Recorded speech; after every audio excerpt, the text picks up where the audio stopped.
Asthma patient के लिए breathing exercise बहुत ज़्यादा इम्पॉर्टेंट है। अभी दिवाली में 1 हफ्ता बचा है, तो मैं आपको कहती हूँ कि आप आज से ही ब्रीदिंग एक्सरसाइज शुरू कर लीजिए। प्राणायाम को आपने अभी से शुरू कर लेना है। प्राणायाम में कपालभाति, उज्जयी, अनुलोम विलोम और भ्रामरी, ये 4 प्राणायाम आपको करने ही करने हैं। कपालभाति के एटलीस्ट अभी आप अगर आज से शुरुआत कर रहे हो तो आप 50 स्ट्रोक्स ही लगा पाओगे, लेकिन आपने कोशिश करनी है कि 100-200 पे आप पहुंच जाओ। अनुलोम विलोम भी आपने बड़े आराम से बैठ के करने हैं और कम से कम 100 से 200 बार आपने अनुलोम विलोम कर लेना है, क्योंकि हमारे को ये डिजीज़ कंडीशन में हम कर रहे हैं। अगर नॉर्मल पर्सन कोई करता है वो अपनी कैपेसिटी के हिसाब से कर सकता है, लेकिन अगर आप अस्थमा के पेशेंट हैं तो आपको इसकी जो ड्यूरेशन है वो बढ़ानी पड़ेगी। जब भी अस्थमा के पेशेंट शुरुआत में प्राणायाम की कोशिश करते हैं तो उनको बहुत डिफ़िकल्टी होती है, क्योंकि उनके दोनों नाक में सांस नहीं आती। कभी कभी तो ऐसा हो जाता है कि अस्थमा वाले पेशेंट अनुलोम विलोम के लिए एक नाक बंद, एक नॉस्ट्रिल अपनी बंद करते हैं तो उनको लगता है कि मेरे तो दम घुट गया। लेकिन आपने क्या करना है, ट्राई करना है धीरे धीरे। जिस तरह से आप धीरे धीरे ट्राई करोगे, आपके जो एयर पैसेज है वो धीरे धीरे हल्का हल्का खुलेगा, लेकिन आपको करते रहना है। और आप देखेंगे जब आप 50 और 100 क्रॉस कर जाओगे तो आपकी सांस जो है वो बड़े आराम से आने जाने लगेगी। और अगर आप ये अनुलोम विलोम और कपालभाति प्राणायाम रेगुलर करते हैं तो आप देखोगे कि सिर्फ प्राणायाम से ही आपने अपने आप को इतना अच्छा प्रिपेयर कर लिया कि आपको अस्थमा का अटैक कभी आएगा ही नहीं। तो आपने ये चीज़ बहुत सीरियसली लेनी है, प्राणायाम को और अपनी डाइट को। ये 2 चीज़ें ऐसी हैं जिनको हम मिस नहीं करेंगे। ना ही हम अपने डाइट पार्ट को मिस करेंगे, ना ही हम अपने प्राणायाम को मिस करेंगे।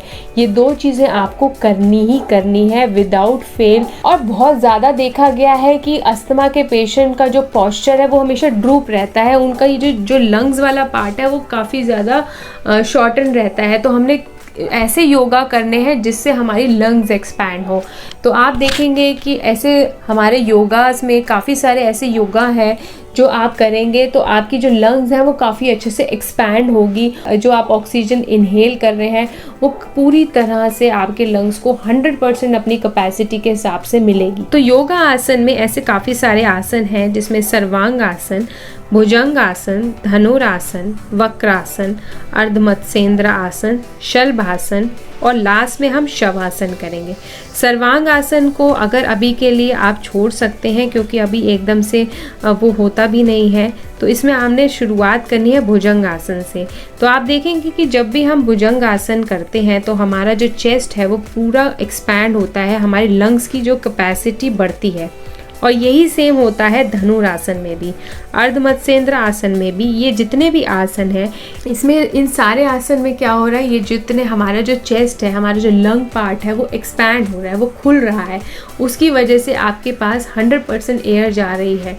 तो इसलिए, और जो आपका जो पैसेज नैरो हुआ हुआ है वो भी थोड़ा बहुत खुलता है। और अगर आप इसका रेगुलर प्रैक्टिस करेंगे तो आपका जो पैसेज है वो प्रॉपर खुल जाएगा और आप देखेंगे कि धीरे धीरे आपकी जो ब्रीदिंग प्रॉब्लम है वो ठीक होती जा रही है। तो ये एक बहुत ही स्लो एंड ग्रेजुअल स्टेप्स होते हैं जो अस्थमा के पेशेंट्स को लेने चाहिए। तो आई होप आज की वीडियो आपको बेनिफिशियल लगी होगी। अस्थमा पेशेंट इस वीडियो को खाली दिवाली तक ना टारगेट करते हुए अगर आगे भी बढ़ाएंगे तो आप देखेंगे कि ग्रेजुअली स्लो एंड स्टेडी जो है आपकी डिज़ीज़ क्योर हो गई है, क्योंकि हमने इन्हेलर सारी ज़िंदगी तो लेना नहीं। और एक चीज़ और मैं कहना चाहूँगी कि Rome was not build in 1 day. तो हमें थोड़ा पेशेंस रख के इन टिप्स को फॉलो करते रहना है और धीरे धीरे ग्रेजुअली आप इस डिज़ीज़ को क्योर कर लेंगे। See you next Sunday.